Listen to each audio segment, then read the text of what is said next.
red meat has always been my favorite food. Steak has always been my favorite food my entire life. So it's interesting to me now in retrospect to look at that version of myself that accepted the cultural programming of red meat being demonized, that I thought, oh no, if you just eat red meat, you'll die and have a heart attack in a couple of weeks. Whereas it was a failure to trust my own intuition or listen to my own body. And there's something to be said for that, right? The cultural programming angle is intended, I think, to dissociate you from your own gut instinct or primary preferences, something like that. Exactly. And it's very important that we get back to that, right? Like you need to learn to listen to your body, listen to your intuition, make decisions from the gut, follow your heart. All of these things, they're very important to leading a fulfilled life. Like our civilization is going to this place where there are hidden risks everywhere. Yeah. It's not just in one category. It's not academia that's having a problem and food is not having a problem. Right.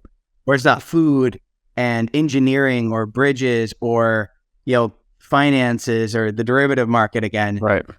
It's not one of these things that's having a problem. It's everything. And so that means that the onus is on us if we're going to reform this system and not just like vote for anarchy.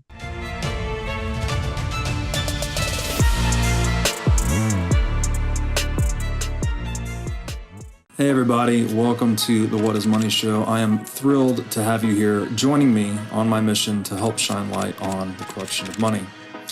Now, if this is your first time listening to the What is Money Show, I strongly recommend that you go back to episodes 1 through 9 first, which lays a lot of the groundwork for many of the concepts that we explore on the show. These first 9 episodes are my series with Michael Saylor, and thousands of people have told me that this is the best podcast series they've ever heard, hands down, and that it was instrumental to their understanding of money and Bitcoin. So if you're looking to start a deep dive into the nature of money, I don't think there's any place better that you can start other than episode 1 of this show. Now, a little bit about this show and how it makes money. The What is Money Show is 100% sponsor based. So all of our revenues are derived from direct sponsorships. And I strive to be very selective about the sponsors that I work with, specifically only using sponsors that I use personally, and also choosing sponsors that have values which are well aligned to the values expressed on this show, such as freedom, education, self-sovereignty, etc. So what I'm going to do now is a few ad reads right at the top of the show, and then I'll do a few more ad reads in the middle. And I hope you'll take the time to listen to them, as again, these are hand-selected sponsors, and I think you'll like what they have to offer. Now I'd like to tell you about our sponsor, iCoin Technology. iCoin has just released a sleek new hardware wallet. It looks like a mini iPhone with a little touch screen and camera on it. The device has no Wi-Fi, no cellular connection, no GPS. It's a strictly physically cold hardware wallet. Like I said, it's got a high-res 3-inch touchscreen. It's got a camera for air gapping the wallet. It's got optional Bluetooth compatibility. And it's really a brand new UI, UX experience for a hardware wallet, making it very accessible, easy to use, not intimidating. And as we always talk about on this show, the only way you can truly own your Bitcoin is by having it in self-custody. So you need a device like iCoin Wallet to truly own your Bitcoin. Go to iCointechnology.com today and use promo code Bitcoin23 for 30% off of this new sleek hardware wallet. Now I'd like to tell you about our sponsor, Ledn. Ledn lets you do more with your digital assets. For instance, Ledn offers a B2X loan product that lets you leverage your existing Bitcoin to buy even more Bitcoin. Or you can also get traditional Bitcoin collateralized US dollar loans through Ledn as well. Ledn also offers both Bitcoin and USDC denominated savings accounts, letting you generate yield on your digital assets. Recently, Ledn has launched a Bitcoin mortgage product as well that lets you use Bitcoin to buy a home or finance one that you already own. So go to ledn.io, that's LEDN.io today to sign up. Phillip Meece, welcome to the What is Money Show. Hi. It's great to have you, man. Good. Glad to have you here. We this has been a long time coming. The Meat Mafia podcast guys originally introduced us when they were in Nashville, actually, and they gave me some of your bars. I guess I should mention, by way of quick introduction, you are the founder of the Carnivore Bar. And I've always struggled with snacks since going onto the carnivore diet, because you basically can't eat anything with a label. Everything's got seed oils in it or something else that, sugar or something else that you don't want to eat.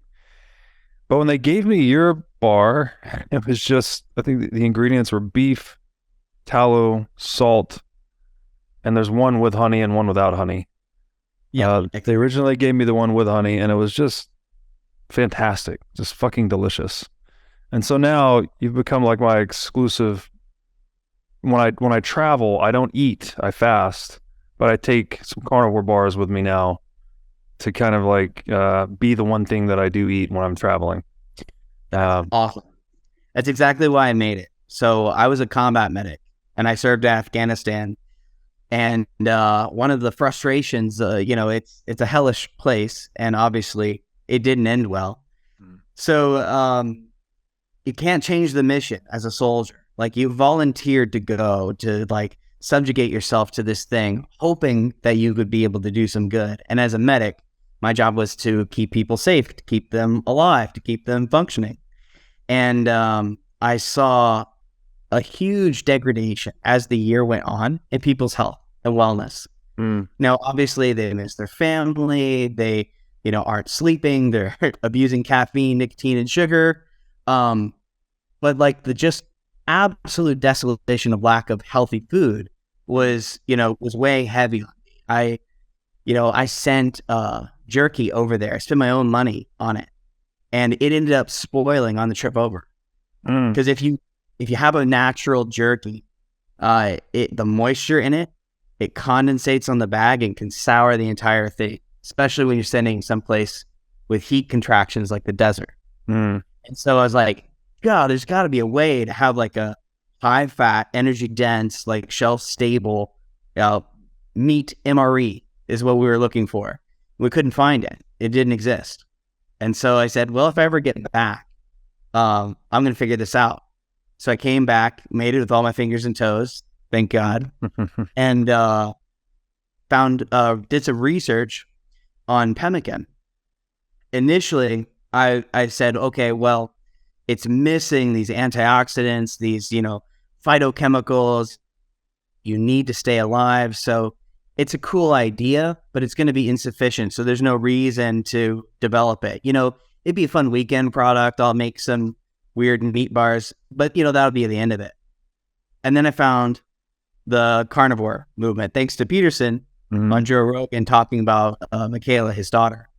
And basically they had this world-changing experience by eating only meat. And it had been about 7 years. I went in 2012 overseas. I got terribly sick the entire time. I was eating anti-malarial antibiotics. And so not only could I not get healthy food, but it wiped me out.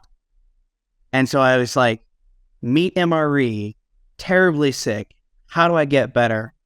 I was in the dumps, hating my life. Found Peterson. Was like, oh, maybe I can clean my room or do something pathetically, progressively, to improve my life, reduce at least my own suffering, if not anyone else's. And so then from there, it was like, oh, well, what if this carnivore diet could help me? And then that clicked with meat MRE. And I was like, well, what if the carnivore diet could help me? And then if meat is all you need to survive, then that pemmican idea becomes suddenly viable again. Not only viable, it could be everything that you would need to survive. Like if you were on a desert island with one food and one food only, pemmican is by far the nutritional choice you should choose. It's like, well, what would anyone even buy this stuff? It's like, it's terribly expensive. It takes forever to make. It's like, can you describe pemmican actually? Because a lot of people, I know what it is now, but I didn't previously. Could you just describe how it is traditionally prepared and what it is? Absolutely. So it is equal weight dried meat, or ruminant meat. So just red meat, and then rendered fat. So rendered fat means like you take the suet or the kidney fat, the back fat of the animal, and then you render it down very carefully so as not to scorch it, and then you get all the moisture out of it.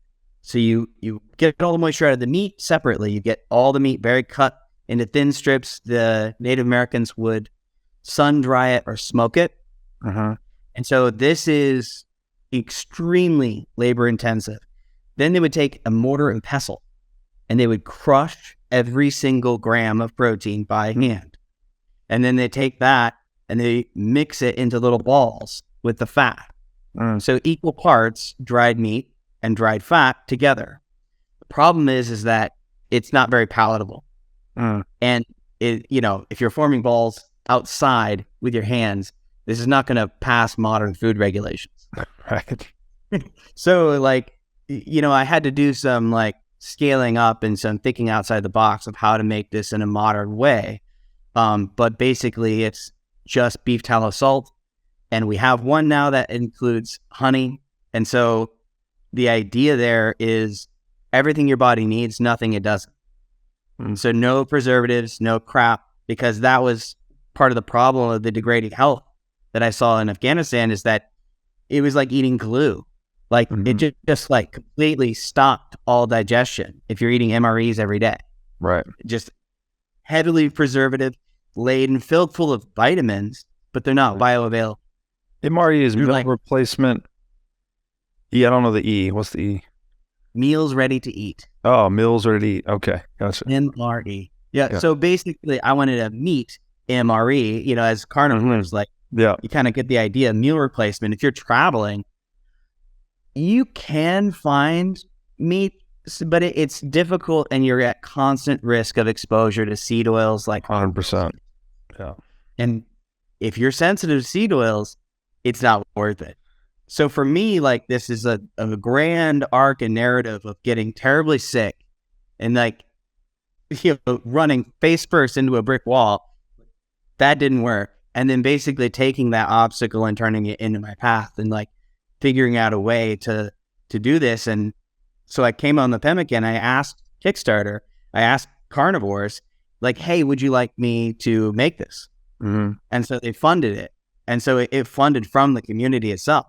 Wow. And I met a lot of cool Bitcoin carnivores, and it's there's all these intersections of overlap of these ideas of, you should be putting, truth in your body. You should be putting what your body actually is designed to eat. You should be spending money that doesn't, degrade over time. Our healths were degrading over time. It's you want to be able to store your value and, maintain your health. There's going to be a volume under the curve. We'll live forever. Not yet, but you're fighting for that volume. You're fighting for the quality of life. Yeah. And to just, waste it on trash's commodity, which is your time. Yeah, no, it's well said. I learned this recently, actually, that the word pecuniary, which means related to money, more or less, it actually comes from the word, it's the Latin word pecuniarius, and from this word pecu, which originally meant cattle or money. So this relationship between beef and money goes way back, right? Cattle even used to be used as a form of money for a really long time. And so, yeah, there definitely seems to be some relationship. Obviously, we often talk about Fiat food on this show. And that was essentially my problem, is that after getting into the carnivore diet, there was nothing, there was no MRE, no meal ready to eat that I could eat. Nothing in any grocery store anywhere fit the bill, so to speak. I mean, I guess you could say the exception would be if you're a carnivore that eats fruit, right? You could pack an apple or a banana or something like that, but you couldn't get any nutrient-dense MREs.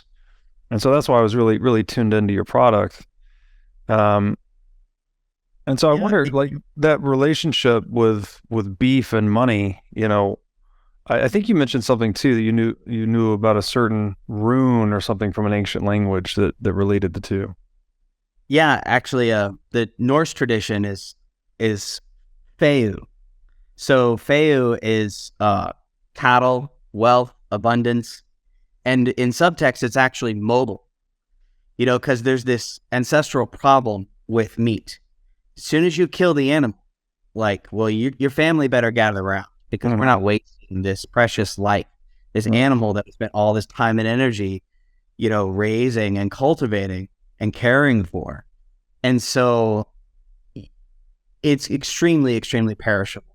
The food that best suits human needs, in my estimation, is meat, and it doesn't keep at all. So you have all these different ways of dealing with it. And the one that most modern people are familiar with is jerky. But jerky, even if it's made clean, is too lean. Like, if you include the fatty bits in your jerky, it goes rancid. It oxidizes. So you're kind of at an impasse. If you don't put in an astronomical amount of work to make it shelf stable, it won't be. And so the Feu and the, I'm going to misspell it, pecuniary, which comes from pecune, yeah. Yeah, I want to say picanha. It's like, no, that's it's another cut of beef. My mind's Yeah. Yeah. But yeah, those ancient words, it's specifically value if it's on the hoof. And that is a very important distinction, because ancestrally, it would have been very, very known that if it's on the hoof, it's out there in the yard eating grass, it's fine for a bit. But as soon as you go to cut it, you have a big problem. And in the 1700s in the Western world, we use salt in abundance. We would do like salted pork. Trouble with salted beef is it dries out too much and it's too hard. You can't bite into it. So they would do salted pork because it's a little softer. It's higher PUFA, a little bit less saturated fat.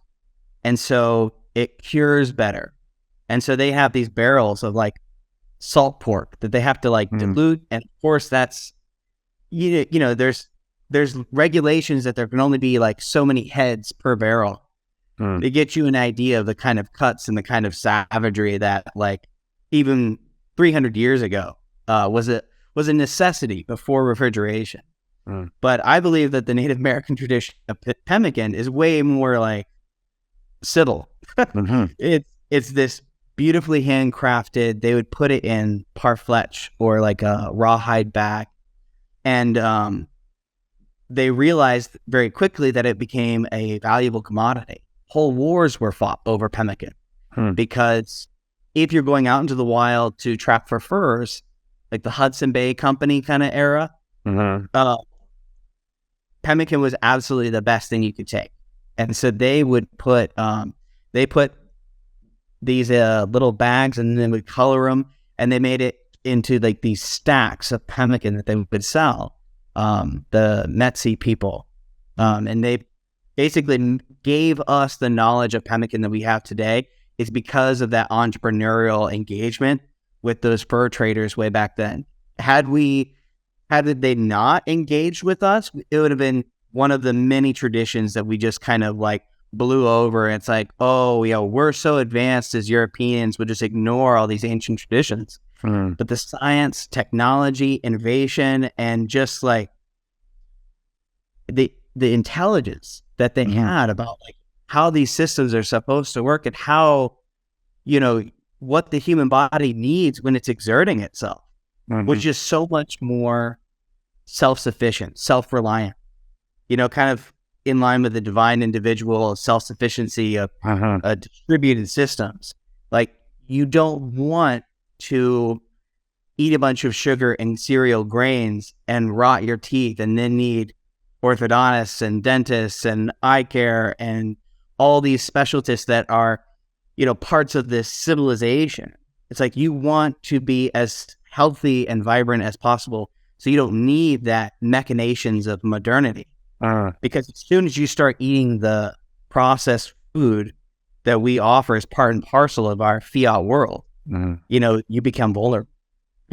Yeah, I'd say you would also argue that you become dependent, right? These things are very addictive. Like I know a lot of people still addicted to sugar. It's really bad. And unfortunately, we are told the opposite. Like, even I remember when I first discovered the carnivore diet, I was like, there's people that eat just red meat. I'm like, my first reaction was they must have heart attacks in like 2 weeks. But my reaction was a product of my cultural programming, which was, largely influenced, I would say, by the government food pyramid, right? That you should eat a lot of grains and carbs primarily, and then less and less as you work your way up. And I think, red meat is near the top of that pyramid. You should eat red meat sparingly according to government guidelines. And that's just inconsistent with our evolutionary history. Yeah, it really is. And it's just a travesty that we have all these systems that kind of pigeonhole us into a fate that's out of our control. A financial fate is often what I hear you talk about. I'm a huge fan of yours. But also in consent. An optimal system is consensual. But, just like we see like sex trafficking as a problem with people who are given drugs and sedated, it's like, well, you can't be consenting to something if you're maligned or your consciousness is been suppressed. It's like that consent does not count. You're under the influence of something. Right. So in the same way, when we are given substandard food or food that's not optimal, and we're addicted to carbs and sugar, it's like we are under the influence of something that we don't understand. We have had such nutrient poor food for so long that we're so inflamed. It's like we come to the doctor with trust and hope for relief. And so they come to the doctor and then they give us all these pills, and then we go to the food pyramid and we go to the grocery store and we look for the heart healthy sticker and we look for the dietitians. And basically, if you're healthy and nothing bad has happened for you and you just eat what you crave, you're so much better off than going to these institutional experts. So true. As soon as you do, they pigeonhole you into this rat race where you're just constantly dependent.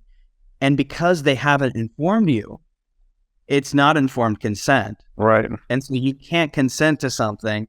You have been disabled. You have been popped up on pills. You've been popped up on sugar, caffeine, stressed out of your mind. Now you add a couple autoimmune conditions to it. It's like, how in the heck are you supposed to think with a clear mind? When the hard answer, as you and I know, is hit the books, do your own research, pull yourself up by your own bootstraps. It's like that phrase is looks ridiculous if you imagine it, because it is ridiculous. You're supposed to have a network of tribe that takes care of you.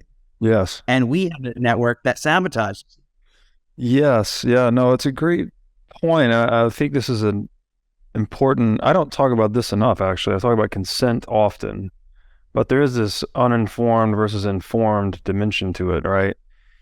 And you could argue, I think a lot of people that are, sometimes when I say something like taxation is theft, taxpayers will respond to me on Twitter saying like, oh no, what do you mean? Who's going to build the roads and the schools and all that?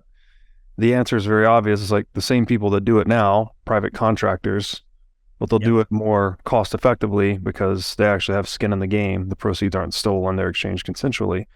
But I think that itself, that counter argument coming from taxpayers, is a manifestation of uninformed consent, right? They consent to taxation because they don't understand economics. And so I guess maybe part of our job here is to try and make consent more informed for people. And that's in the dietary sense, in the economic sense, and all these other domains of our life. And something you said there too, like red meat has always been my favorite food. Steak has always been my favorite food my entire life.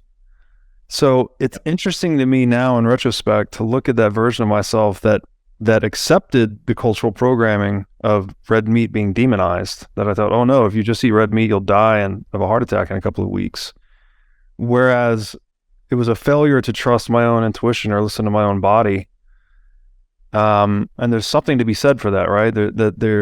Yeah. The cultural programming angle is intended, I think, to dissociate you from your own gut instinct or primary preferences, something like that. And it's very important that we get back to that, right? Like, you need to learn to listen to your body, listen to your intuition, make decisions from the gut, follow your heart.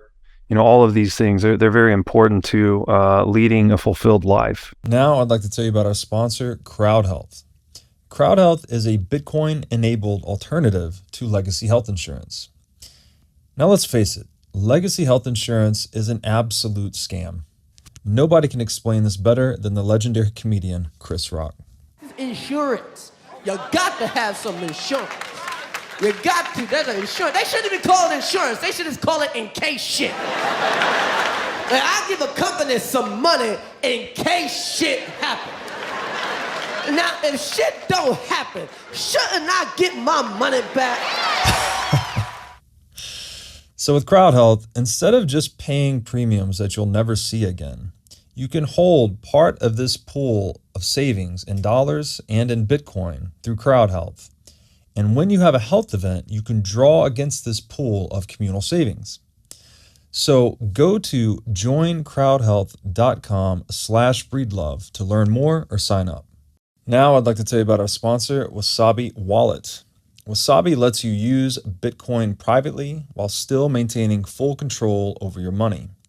Specifically, Wasabi Wallet is an open source, non-custodial wallet with privacy built in by default. By using Wasabi, you're effectively putting the private back in private property. Wasabi Wallet is an easy-to-use privacy wallet that can support any amount of Bitcoin transactions. So go to wasabiwallet.io today to download this state-of-the-art wallet software. Now I'd like to tell you about our sponsor, Bitcoin Conference 2023. This 3-day event will be held May 18th through 20th in Miami Beach. This is going to be the biggest event of the year, as it always is. And the past 2 years in Miami have simply been amazing. Day 1's Industry Day. Days 2 and 3 are going to be open to general admission. And I'd say this is a great place to go and network with Bitcoiners or even look for a job. Just a really all-around great experience. There's a fantastic speaker lineup, including Michael Saylor, Zoltan Pozar, Lynn Alden, Alex Gladstein, many others. And last year, we did a 10 million sats giveaway for this event, and we're going to do it again this year. So to get discounted tickets and enter for a chance to win 10 million sats, go to b.tc/conference and use code BREEDLOVE. Now I'd like to tell you about our sponsor, Casa. Casa makes it simple to buy and secure your Bitcoin without wondering whether you're doing it right. Specifically, Casa provides a multi-key custody solution, which is by far the most secure way to custody your Bitcoin. Now, when I talk about Bitcoin being theft-proof money or inviolable private property, a multi-key custody model is exactly what I am talking about. Using multiple keys lets you maintain full control of your Bitcoin while also giving you redundancy in case you lose one of the keys. It's also the best way to secure your Bitcoin for inheritance planning purposes. So go to keys.casa, that's C-A-S-A, today to sign up and use discount code BREEDLOVE. Your health, your wellness, your future, it's no less than your sovereign, individual, like, at stake. Mm-hmm. And unfortunately, like, there are all these hidden dangers. Like, I was recently listening to you talk about the Eurodollar system and all these hidden dangers in, like, the offshore dollars. Mm-hmm. And so this was in response to a question about derivative markets and externalized risk, and then packaging those risks up. And it's like, well, now it's less risk. It's like, well, no. It's like, It's obfuscated. Like, yeah, you've just hid it under the rug. You've cleaned your room by throwing things under the bed and putting it in the closet. Mm-hmm. And so that means, like, the axiomatic, like, foundation of everything in our society is fraud. Yeah. And so that's a big problem with informed consent, because as a medic, that's really important to me. Mm-hmm. If I'm going to do a procedure on you, like, I have to make you sign an information sheet. And it's very important to me as a point of personal ethics that that information be as rigorous as possible. Because I want you to know all the dangers of a procedure before I do it. And then I want you to actually read it. Then I'm going to ask you, did you read this on this? And make sure that you understand, because as do no harm being the maxim of, the father of medicine. Yeah. The second is let food be thy medicine. Right. So it's like two huge, these are wonderful, kind of like civilization west of the West ideas that are kind of baked into the cake that we don't follow at all. And so we don't really believe in informed consent as we get to this consensus model. It becomes more and more fiat. It becomes more and more, I tell you that the risks are acceptable, not you decide as a sovereign individual if these are risks I accept.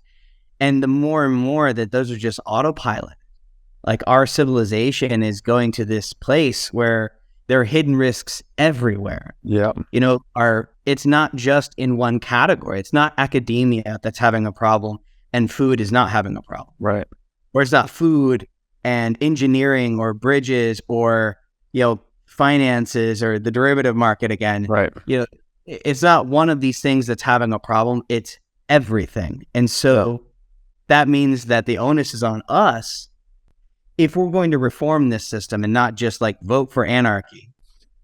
The amount of information we need is catastrophic. We need networks like this where we talk interdisciplinary about subject matter experts. It's this is cancer. There's all this horrible evil being swept under the rug.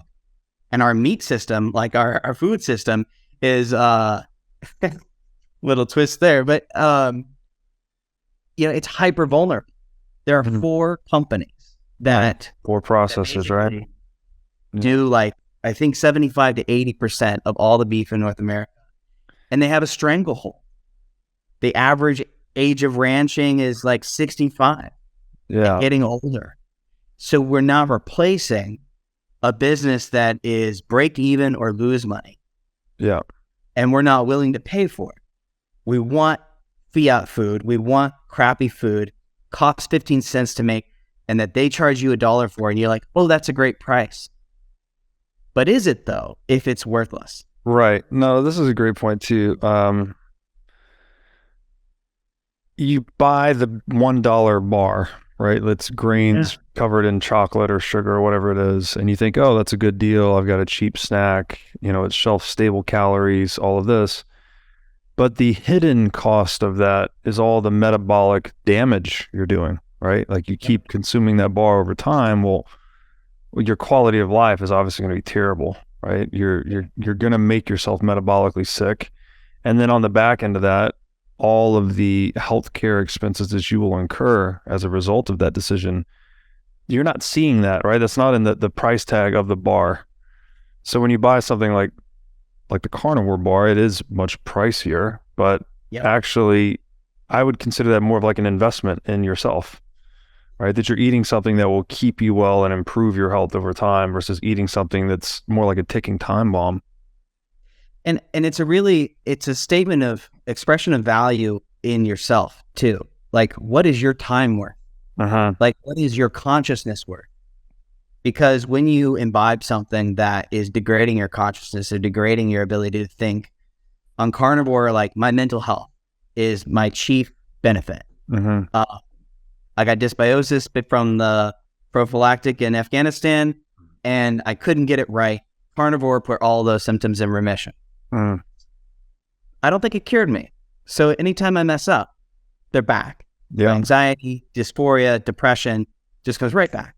So it's well, do I have so little faith in my own ability to create value in the world that I don't want to invest in keeping that newfound sanity and health and consciousness and presence of mind where I can go out into the world with that burden and responsibility to pursue truth and take on the world and make myself an informed, sovereign individual?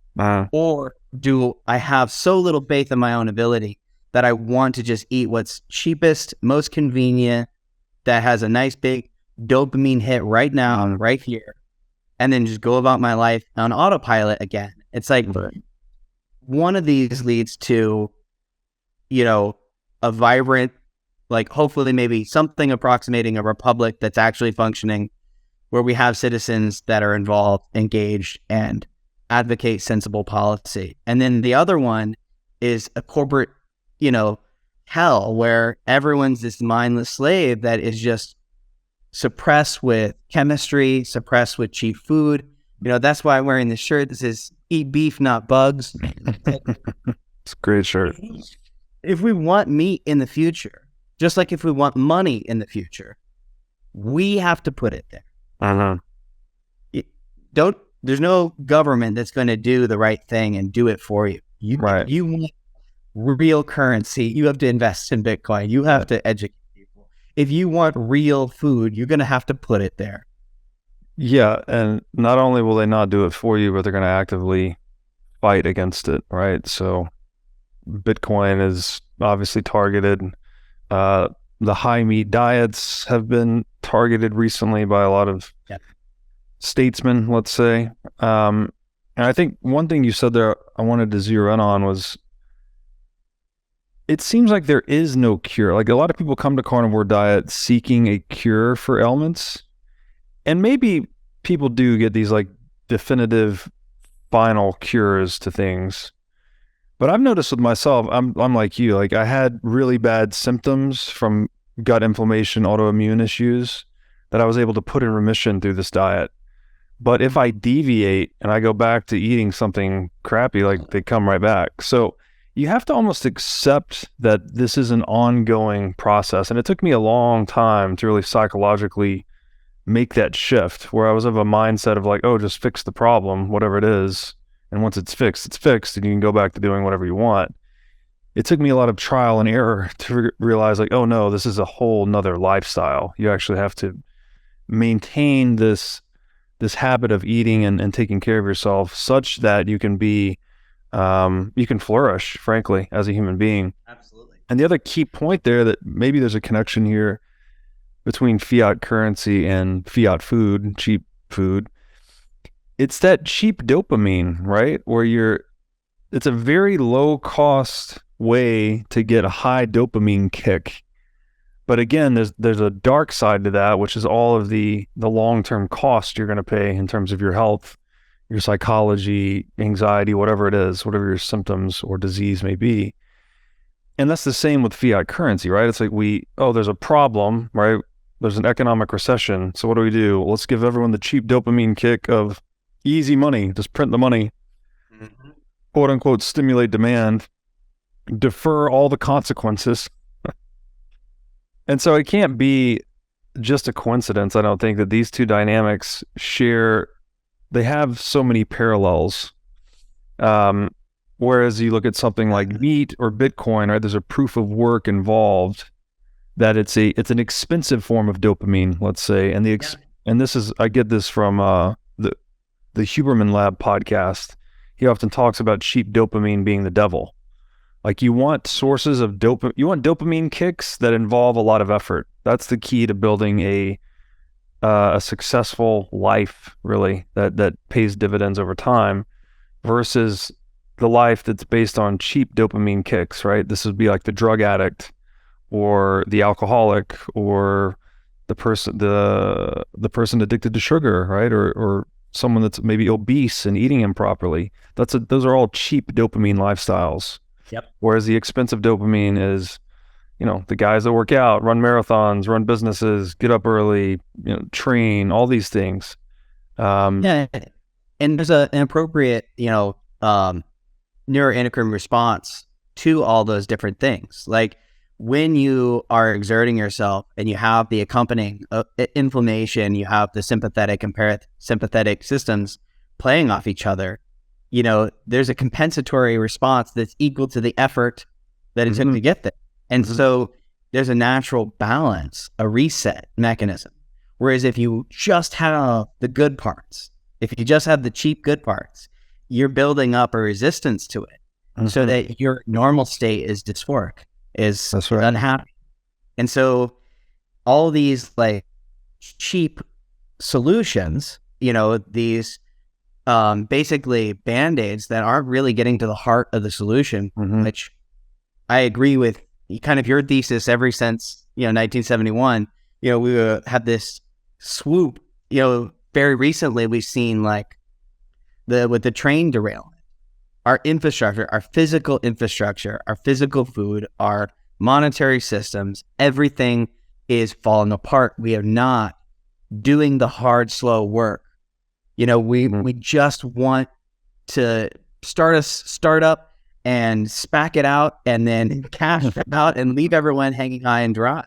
And so in everything you do, it is, I like the inquiry conversation you're having again with Peterson, an inquiry of trying to find truth as the definition of what satiates, the inquiry. And I think with carnivore, we kind of find out that meat is what our bodies have really been craving for. So it is the truth of what the human body needs. But all of these things being informed, with systems, it's always an inquiry. There's no cure. There's no cure to consciousness. It's consciousness is the opportunity to constantly inquire and pursue that truth in every endeavor you do. There's no category of your life where you can just autopilot and sleep through it. Yeah. Whether it's your body, your movement, your health, your food, your job, like your philosophy, like every part of that needs an active mind. And that sounds exhausting, but that's tough. Yeah, that's the way life is, right? You either take responsibility for these things or you get a bad outcome, frankly, right? It's really that simple. And where the proof of work is absent, systems seem to degrade, right? That's what we're saying here. The cheap dopamine thing is like when you remove that element of work, right? The purposeful allocation of energy across time towards a valued end, you take that out, right? And to say, oh, just give me the Band-Aid solution, right? Print the money, take the opiate, eat the high fructose corn syrup, ice cream sundae, whatever it is. It's like, feels great in the moment, devastating long-term consequences. But I love that. I just wanted to echo back the framing though. You said truth is that which satiates inquiry. That's a powerful quote.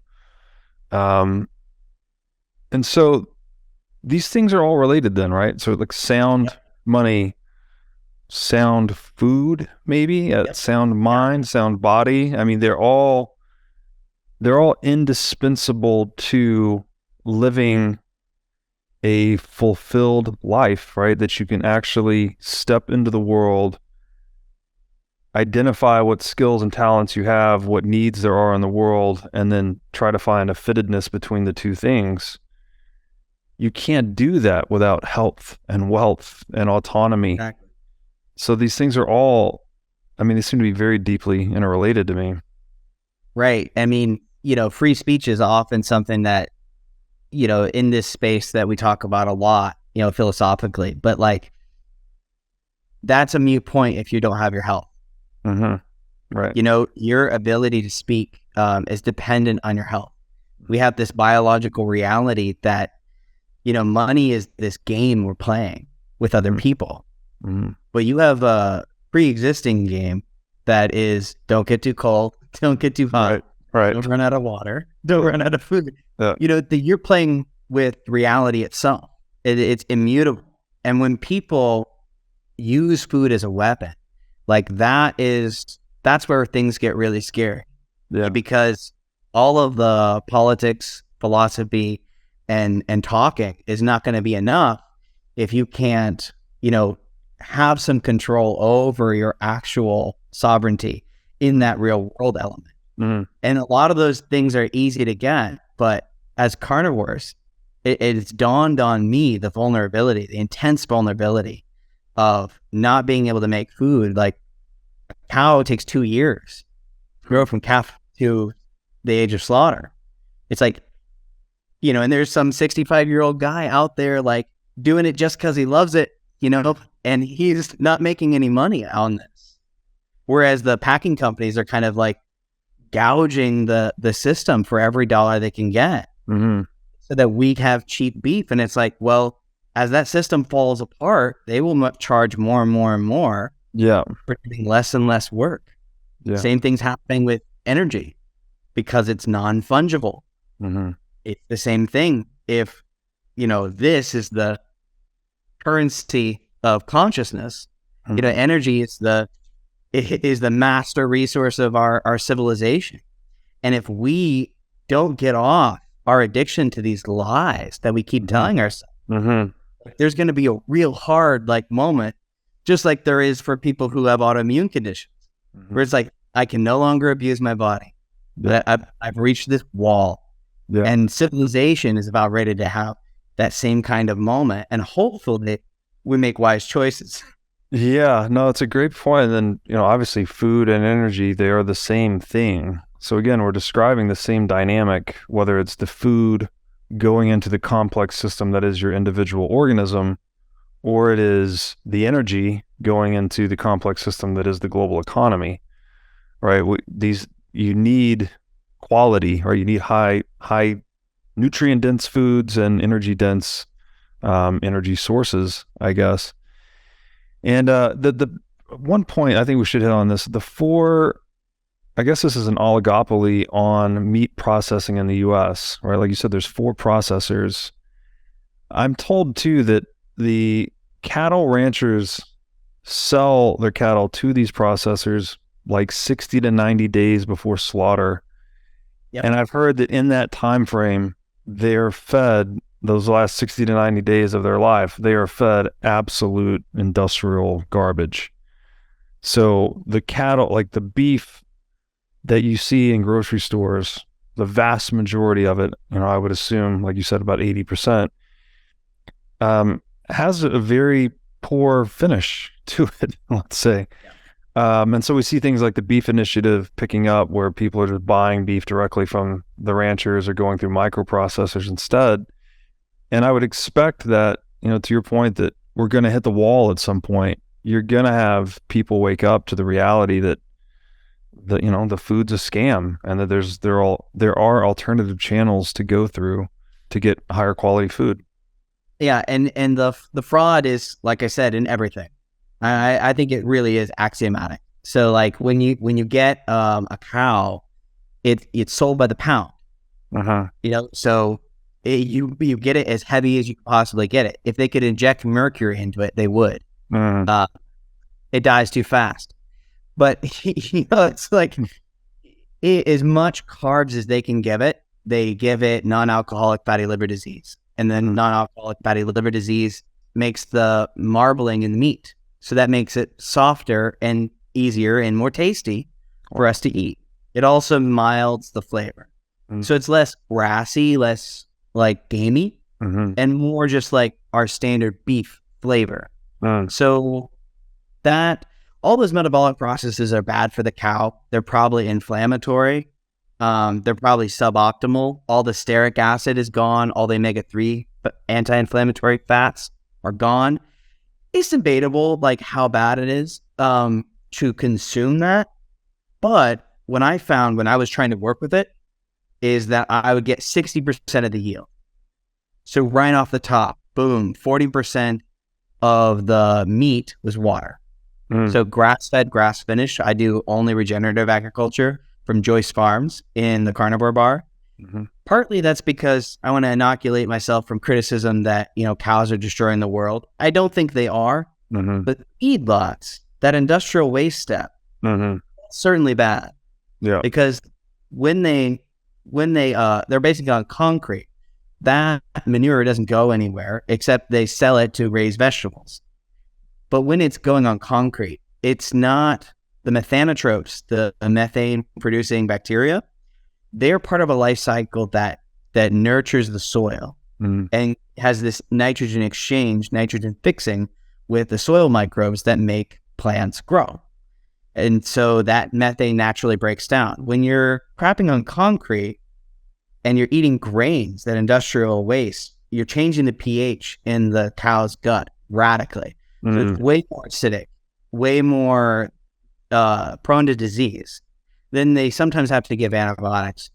Typically, the antibiotic or the hormone risk in the meat, it's overblown, but it does kind of just in general mean that you have an inflamed, sick animal that is not in concert with nature.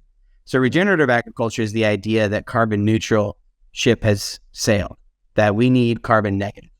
Yeah. We actually need to sequester that carbon. And, just a shout out to the shepherdess. This is her shirt. She's like a regenerative rancher who's on YouTube.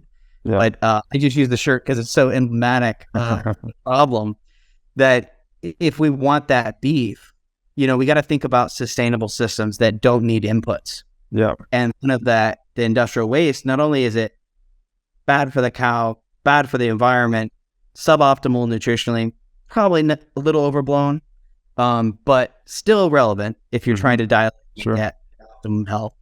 But the other two are pretty concerning, especially when we're thinking about natural gas being used, mostly coming from Russia to make ammonia in Germany, which feeds the world. Yeah. And it doesn't really feed the world. It placates the world with empty carbs. Right. So that ammonia is used to create empty carbs for humans and livestock, which creates all the cascading problems. And so when you're feeding it this thing that's tied to another petrofuel, it's subject to rampant increases in cost because that natural gas has to be piped in, has to make the ammonia, and then when they make the ammonia, then they have to barrel it, then they have to ship it, then they have to get it all the places that raise cereal grains, which deplete the soil further, and there's a finite amount of topsoil. So when you're looking at it from a strategic point of view, that's just a lot of vulnerabilities. There's too many inputs in grain-fed beef for the amount of return at a 60% yield. It's like any kind of price reduction just collapses because you're just paying for the water. I want to pay for the meat. And I'm getting a much better, healthier mixture, as well as all those other benefits when I do regenerative. And so that's what we do with the Carnivore Bar. But I try not to be dogmatic. I try not to be overly hateful of anything. Yeah. And I don't know if this is the complete everything you would need to survive. Like, I'm open-minded, but that's part of the inquiry. Yeah. Is just keep on asking those questions of like, what's the most sustainable, healthy, vibrant thing I can do to be a citizen of the world? Yeah. No, it's a great point. That is the entrepreneurial process, right? That ongoing, endless search. Okay, we hit our time limit here. So Phillip, man, really great conversation.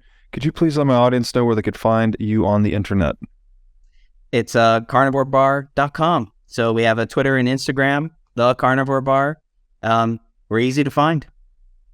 Awesome. We'll put all that in the show notes. And thanks again, man. Great to have you on. Yeah, thanks for having me.